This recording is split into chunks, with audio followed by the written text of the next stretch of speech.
Hello, আসসালামু আলাইকুম guys. Finally শুরু হয়ে গেছে আমার সিদ্ধ সবজি খাওয়ার অবস্থা। এগুলো আমি গোলমরিচের গুঁড়ো দিয়েছি, তাই এগুলো কালো হয়ে আছে। গোলমরিচের গুঁড়োটা স্বাস্থ্যসম্মত, অল্প অল্প করে দিয়েছি। আমি বিসমিল্লাহ করে শুরু করছি। আমি কাঁটা চামচটা নিয়ে নিই খাওয়ার জন্য। আমি খাওয়া শুরু করে দিয়েছি। ফ্রন্ট ক্যামেরা আসছি না, ব্যাক ক্যামেরা আছি। এটা হচ্ছে আমার খাবার সিদ্ধ করা যে পানিটা, সেই পানিটা। সবাই ভাত দিয়ে খায়, আমি হচ্ছে কাঁচাই খাচ্ছি।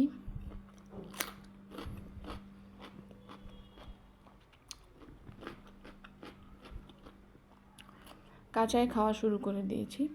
এই পানিটা খুব উপকারী। এটা হচ্ছে সবজি সিদ্ধ করা পানি। আর এগুলো তো কাঁচা, সব কাঁচা। আর এগুলো সব সিদ্ধ করা। আজকে হচ্ছে তোমাদের ভাইয়া অবাক হয়ে যাবে। আর আমার আব্বু যদি দেখতে পারে কোনো রকমে, তো খুশিতে আত্মহারা হয়ে যাবে। আসসালামু আলাইকুম সবাইকে সাথে থাকার জন্য।